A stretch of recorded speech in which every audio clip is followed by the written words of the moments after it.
Grand Avenue Records. That's the name of it. Yep. So I walked in there because one of our other colleagues, who we should probably, if we can, we get on the show. We get De La on the show. Yeah. De La schools me. I had to every get time. Ken first, man. No, That's a pecking order, and Ken was my guy. No, I understand. De La coming after. I understand. But I love you, De La. I was going. Yes, we we love De La.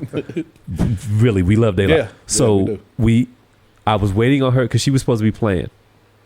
So I go there early, and I'm looking at the 45s that Coco has on the shelves, and I see Can't Hide Love, and I see the name of the person, and I'm like, this cannot be who I think it is singing this song. And I'm like, it's going to be trash. Right. Because I only know one person in my lifetime with this name. Yep.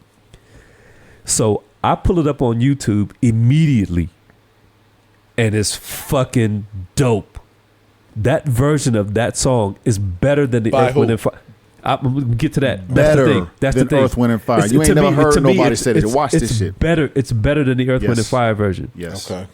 And maybe part of it is because it's by a white artist, which the race shouldn't matter. I get it. It's deep. It's deep, man. But the thing is, the soulfulness with which she did it was bananas. So I pull it up. Shortly after I pull it up, De La comes in with her husband Don, who's also a great DJ in his own right. He comes in, and I said, I bet you don't know who this is. So he pulls it up on his phone on YouTube. He's like, oh, I got to get that. He said, because that's a surprise tune. You put that on. That's a weapon. And exactly. And nobody knows.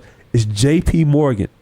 Oh, wow. You know who J.P. Morgan is? I know exactly. From the Gong Show, from right? the Gong Show, yes. I had no idea that she was a singer. I just knew it from the Gong Show. And she's singing Can't Hide Love? Bruh. If I back in the day, I did a couple of DJ battles. That will be a surprise weapon in a DJ spinoff. You will play this tune and just drop the mic. Tone, you know about that? We told him about it. It's amazing. It's just burning. It's amazing. Burning. It's Burning. amazing. So it's amazing. is it her vocals or is it the production? It's part of it is the arrangement. Because she takes the, so Creative Source is faster than the Earth, Wind, and Fire. Earth, Wind, and Fire slowed it down and made it sensual. Okay. J.P. Morgan, because and part of it is, so it's a faster tempo. No, she takes the Earth, Wind, and Fire route, but it's a woman singing those words. Okay. Which changes the whole dynamic. It changes, but remember. Now I gotta go. But wait, no, don't worry. You're gonna find out. The other thing is, it's a white woman singing it with soul. Right.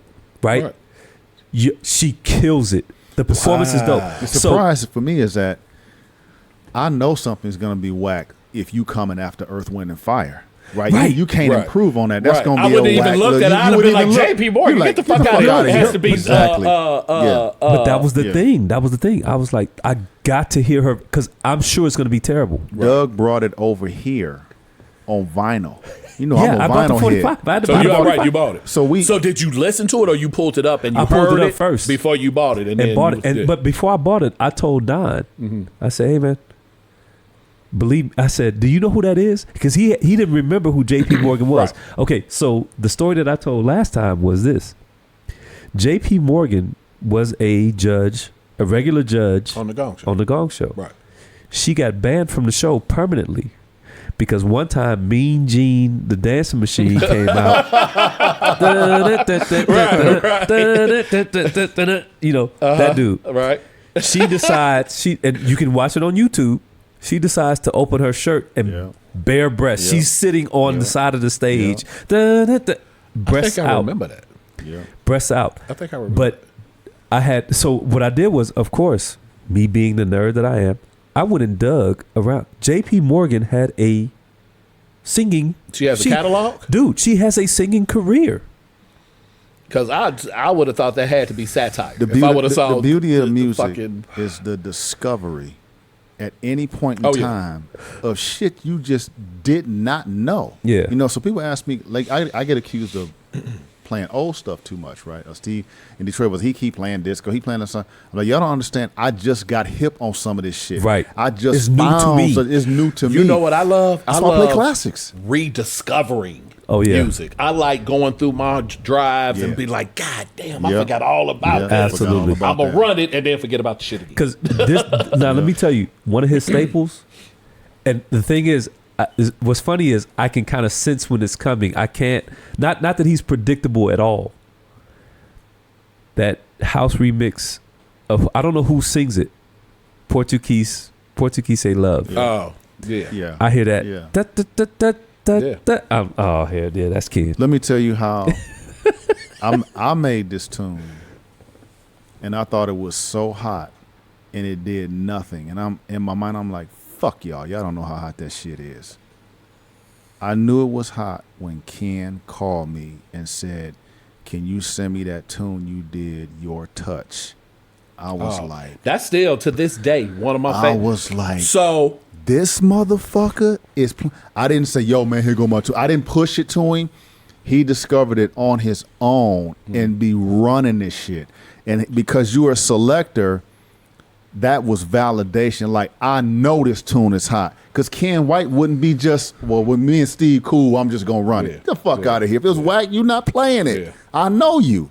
So that meant something to me. When he played at Daytime Decibels, he walked in the door, so he walked in the DJ booth, and I just so happened, it wasn't planned or nothing, just so happened when he came in the deep, I'm blending that motherfucker in. And I'm like, that's some shit. You come in and I'm playing your goddamn song. Yeah. But that's one of the, that's honestly, other than this time, because that's going to always be my all-time favorite for other reasons. We're going to tell that story on the next one. But Your Touch, that's a motherfucking banger.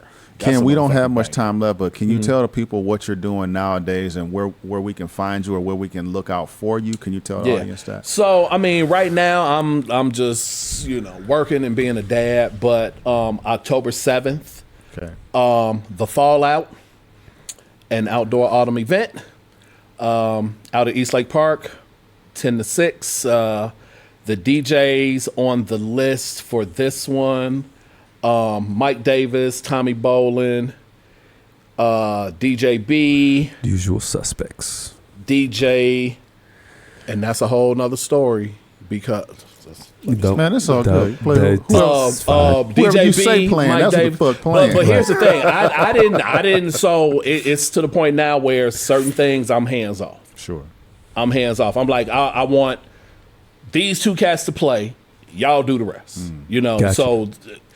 Just so long as Big Ken is there. I mean, so and next year, because we talked about this, and I've kind of gotten a rep of being,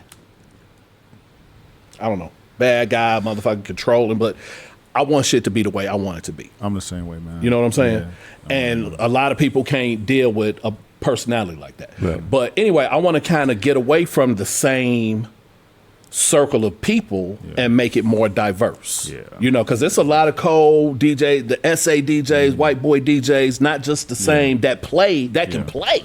Right. That can play. Yes. And the only way what we're trying to do is going to grow is we're going to have to expand the type of people that play. You know what I'm saying? My guys are always going to be welcome to do whatever. You know what I'm saying? But this thing right here, we're trying to... And I think the people that I'm with don't really understand that it's a brand that we're trying to build and create, and it's a way to go about it, and it's not all about, oh, you my boy. There's a time for that, but there's a time also to be about business and try to, put your vision out there and make it grow. If that makes sense. So that's what I'm trying to do. But anyway, the Fallout, October 7th, we'll be out there doing it. So is this as usual? It's going to be an annual thing? Oh, yeah. So we do an annual. So we usually try to catch two events. We try to, So it used to be we would do one in May, but now it's too hot to do it. It's too hot. March is probably better. Slightly. So we decided to just do October. So just one event a year. Arizona, we want to thank Ken for coming on the show today. It was incredible. Look out for him. Not production-wise, production. I don't know which camera I should be looking at. I guess this one right here. Party-wise, I think it's that one. Promoting events, Facebook page. He's on Facebook. I don't think he's on Instagram. I am on Instagram. Are you on Instagram? So my kids told me, Dad, you got to get on Instagram. You got to get on TikTok. I was going to, you on TikTok? I'm on TikTok. Dude. So like. My paralegal told me you got to get on TikTok, boss. The word TikTok coming out of my mouth is just like amazing. I'm going to have to do the same thing. Yeah. It's necessary. I mean, and that's how you're going to reach that younger crowd. You're not going to reach that younger crowd on Facebook. It's going to be the same. Yep. You know. So, but what I want to say is, you guys, thank you for reaching out and having me on. Yeah. I appreciate it, man. This has been a blast. This is fun. All right. Big Ken, y'all. All right. You probably ain't gonna never get me out this garage, bro.